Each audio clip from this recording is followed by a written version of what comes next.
ആ ഗുണ്ടായിസം 8ആയിട്ട് മടക്കി പിണറായി വിജയൻ്റെ അടുക്കളയിൽ കൊണ്ടുവച്ചാൽ മതി. ആ ഗുണ്ടായിസവുമായിട്ട് തിരുവനന്തപുരത്തെ BJP ഭരിക്കുന്ന മേയറെയോ BJPയുടെ ഏതെങ്കിലും ഒരു നേതൃത്വത്തിന് നേരെയോ വന്നാൽ ശിവൻകുട്ടിക്ക് കൃത്യമായി ഭാരതീയ ജനതാ പാർട്ടി എന്താണെന്ന് മനസ്സിലാക്കി തരാൻ ഞങ്ങൾ തീരുമാനിക്കും. BJP ഭരണത്തിൽ വന്നതിന് ശേഷം തിരുവനന്തപുരം കോർപ്പറേഷനിൽ ഒന്നും നടക്കുന്നില്ല. ജനങ്ങൾ ആഗ്രഹിച്ച കാര്യങ്ങൾ കൃത്യമായി തിരുവനന്തപുരം കോർപ്പറേഷനകത്ത് നടക്കുന്നുണ്ട്, അത് നടത്തുന്നുണ്ട്. അത് നോക്കാൻ കഴിവുള്ള ഒരു മേയറും കൂട്ടരും ഇന്ന് തിരുവനന്തപുരം കോർപ്പറേഷനകത്തുണ്ട്.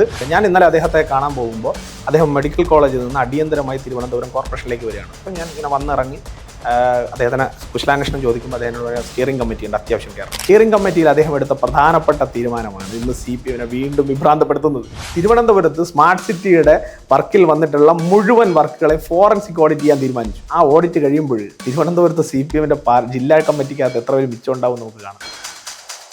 ഇത്രയും കാലം മേയർമാരുണ്ടായിരുന്നല്ലോ, വഴിയിൽ തടഞ്ഞു നിർത്തി ഞാൻ മേയറാണ്, നീ ആരടാ ഇതിലെ ബസ് ഓട്ടിക്കാൻ എന്ന് ചോദിച്ചിരുന്ന മേയറിൽ നിന്ന് 17 വയസ്സ് കഴിഞ്ഞാൽ എനിക്കൊരു വോട്ട് ഉണ്ടാകുമ്പോൾ ഞാൻ നിങ്ങൾക്കേ വോട്ട് ചെയ്യുള്ളൂ എന്ന് മലപ്പുറത്തു നിന്ന് വന്നൊരു കുട്ടി മേയറെ ചേർത്ത് നിർത്തി പറയുന്ന നിലയിലേക്ക് തിരുവനന്തപുരത്തെ മേയറും തിരുവനന്തപുരത്തെ ഭരണ സംവിധാനവും ജനകീയമായിട്ടുണ്ടെങ്കിൽ അതിൽ പലർക്കും ഭയപ്പാടുണ്ടാവും. ഞങ്ങൾക്ക് ആ ഭയപ്പാടില്ല. അതിനെല്ലാം എങ്ങനെ നേരിടാനാണ് BJPയുടെ ഒരു പ്ലാൻ? ജനങ്ങളുണ്ടെന്ന് ഞങ്ങളുടെ കൂടെ. നന്ദുചേട്ടാ നമസ്തേ. ഒരു 5 വർഷക്കാലം പൂർത്തിയാക്കാൻ തിരുവനന്തപുരം കോർപ്പറേഷനിൽ BJPക്ക് സാധിക്കുമെന്ന് വിശ്വസിക്കുന്നുണ്ടോ ഈ നിമിഷത്തിൽ? തീർച്ചയായിട്ടും, ഒരു സംശയവും വേണ്ട. ഞങ്ങൾ തിരുവനന്തപുരം കോർപ്പറേഷനിലെ സീറ്റ് നില വന്ന ദിവസം മുതൽ ഞങ്ങൾക്ക് വളരെ ആത്മവിശ്വാസമുണ്ട്. ഞങ്ങൾക്ക് ഒരു തരത്തിലുള്ള ഭയവുമില്ല. കാരണം ഞങ്ങളെ ഈ പ്രവർത്തനത്തിന് ഏൽപ്പിച്ചത് തിരുവനന്തപുരത്തെ 10 ലക്ഷത്തിലധികം വരുന്ന ജനങ്ങളാണ്. ഞങ്ങൾ ജനങ്ങളോട് മാത്രമാണ് ആൻസറബിൾ, മറ്റൊരാളോടും ആൻസറബിൾ അല്ല. അതുകൊണ്ട് തന്നെ ജനങ്ങൾ ഞങ്ങളെ ഏൽപ്പിച്ച ഉത്തരവാദിത്തം ഞങ്ങൾ ഭംഗിയായി ചെയ്യുന്നുണ്ട്. അതിലെന്തെങ്കിലും പോരായ്മ ഉണ്ടെങ്കിൽ ഞങ്ങൾ ഭയക്കണം.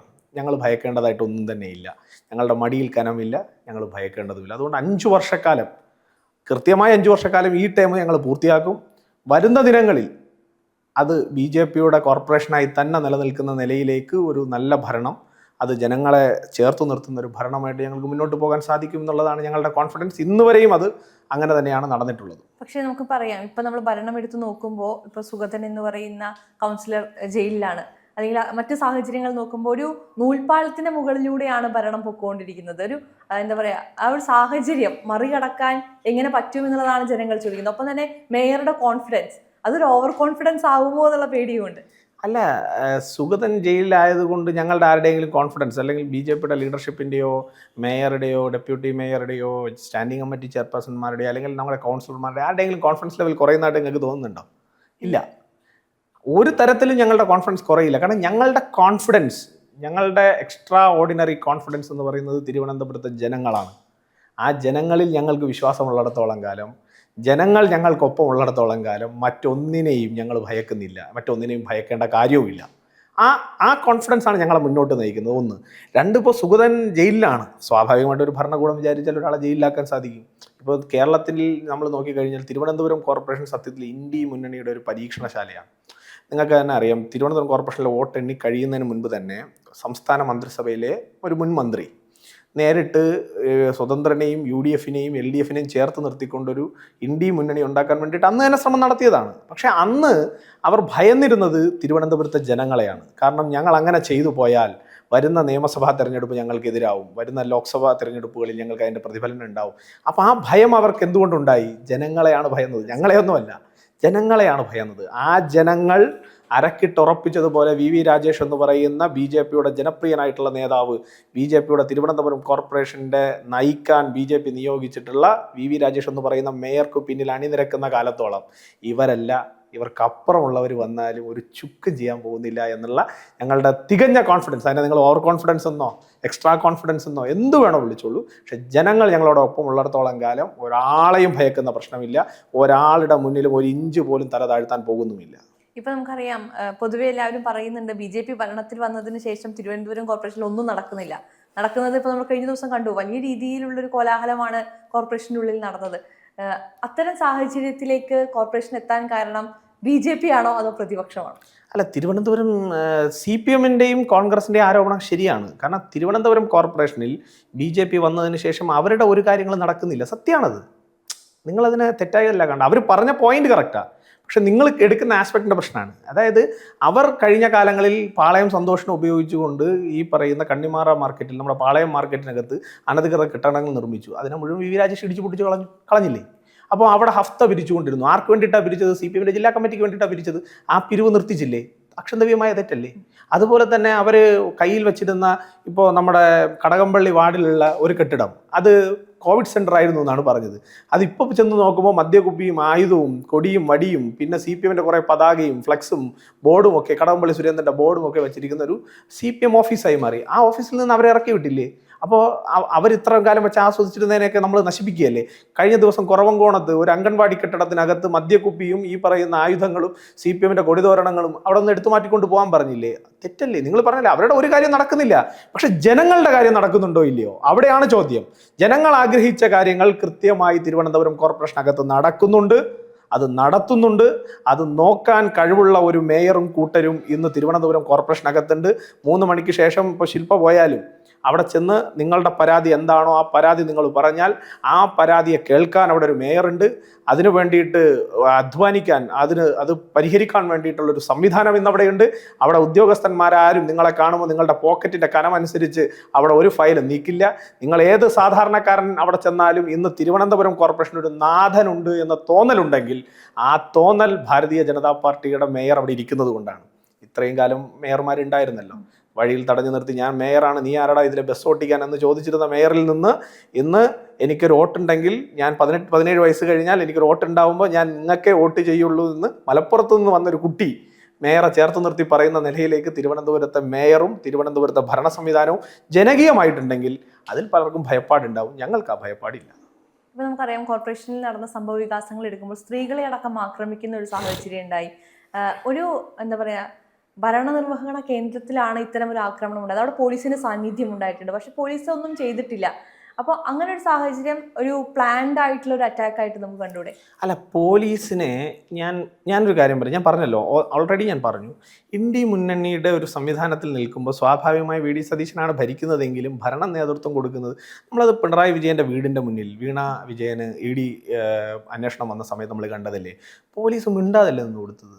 തല്ലി പൊളിച്ചിട്ട് ആരെങ്കിലും ഒരു പോലീസുകാരൻ ലാത്തി എടുത്ത് ഒരു വീശിയോ? മുട്ടയെറിയാൻ IPBന് വന്നപ്പോൾ അയ്യോ ചേട്ടാ എറിയല്ലേ എന്ന് പറയുന്ന പോലീസുകാരെ അല്ല അത് പിടിച്ചു വാങ്ങി എടുക്കാനുള്ള കഴിവുള്ള ഒരു പോലീസുകാരനെ നിങ്ങൾക്ക് അവിടെ കാണാൻ സാധിച്ചു.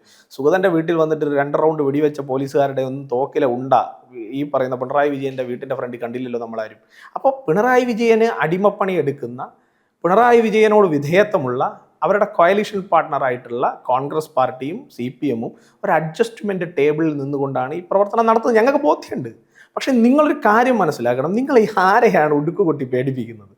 ഇന്ത്യ മഹാരാജ്യം ഭരിക്കുന്ന പാർട്ടി, നരേന്ദ്ര ദാമോദർ ദാസ് മോദിയുടെ പാർട്ടി, അനിൽ ചന്ദ്ര ഷായുടെ പാർട്ടി, നിങ്ങൾ ഒരുക്കിയിട്ടുള്ള ഒട്ടേറെ ചക്രവ്യൂഹങ്ങൾ ഭേദിച്ച് കേരളത്തിലടക്കം ധീരന്മാരായിട്ടുള്ള ഒട്ടേറെ മഹാരഥന്മാർ മുന്നോട്ട് കൊണ്ടുപോയൊരു പ്രസ്ഥാനം, വർഷങ്ങളോളം ഭരണത്തിൻ്റെ ഒരു മേഖലയിലും നിങ്ങളൊന്ന് കണ്ണെത്തി നോക്കാൻ സാധിക്കാത്ത നിലയിൽ മാറ്റി നിർത്തപ്പെട്ട ഒരു സംവിധാനം.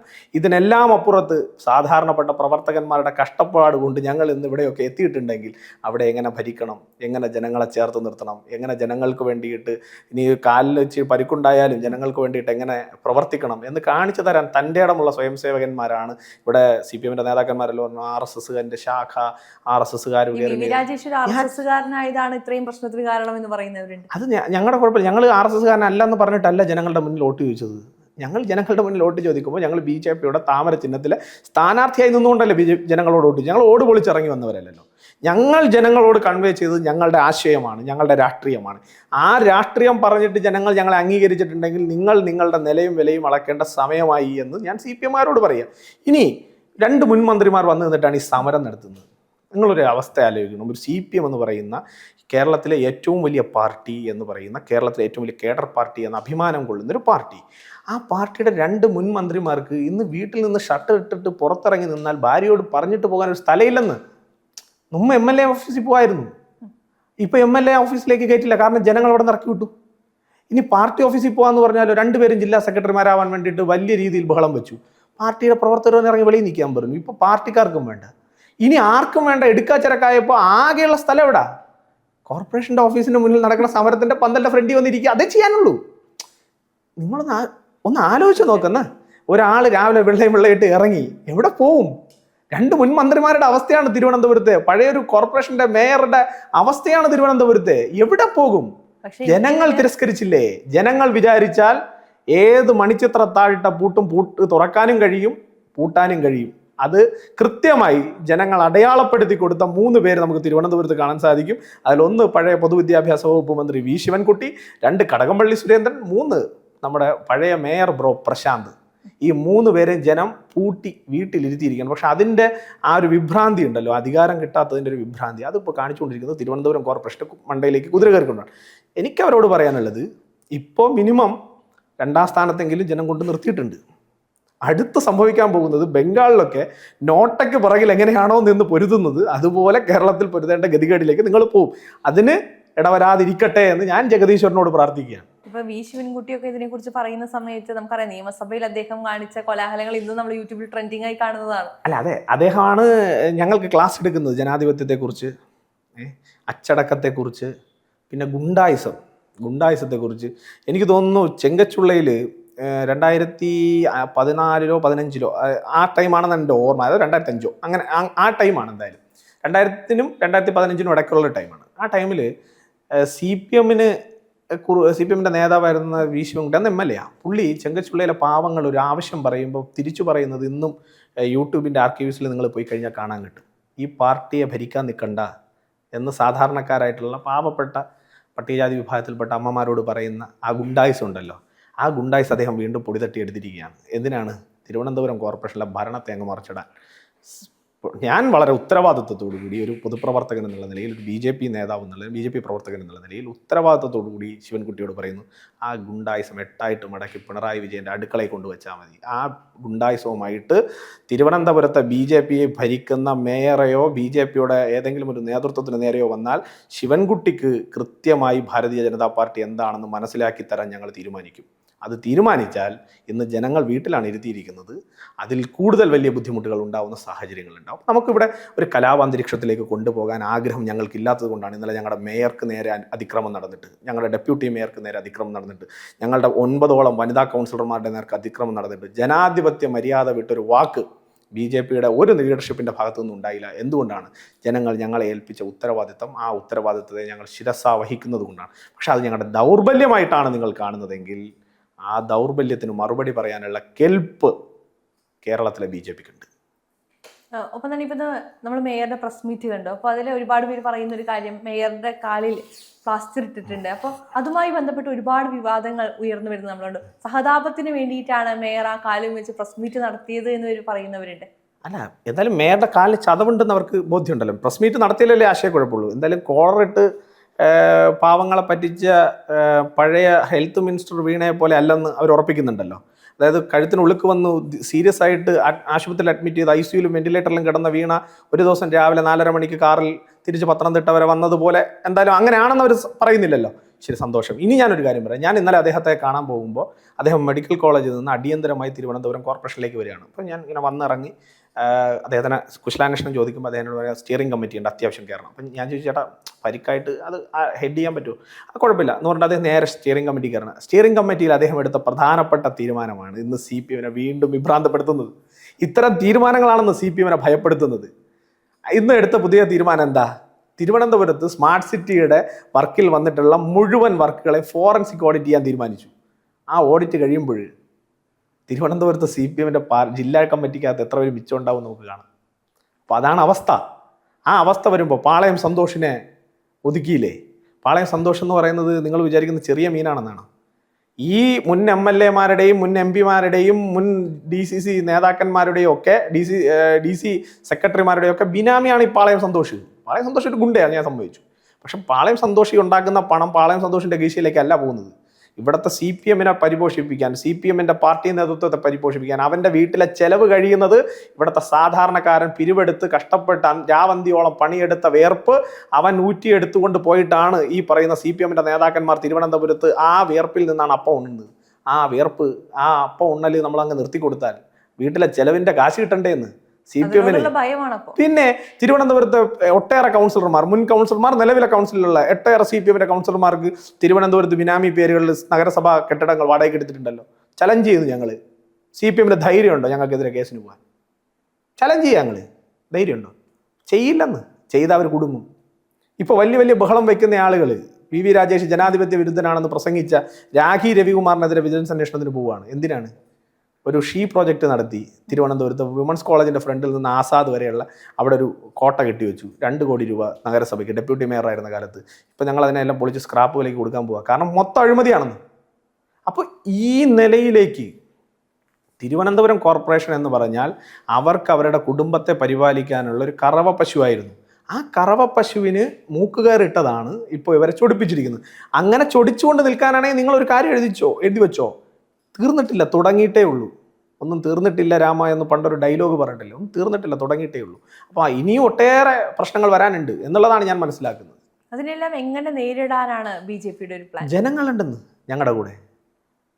ആത്യന്തികമായി ജനങ്ങളല്ലേ തീരുമാനം എടുക്കുന്നത്. ഈ ജനങ്ങൾ തീരുമാനിച്ചത് കൊണ്ടല്ലേ CPM ഇന്ന് വീട്ടിലിരിക്കുന്നത്.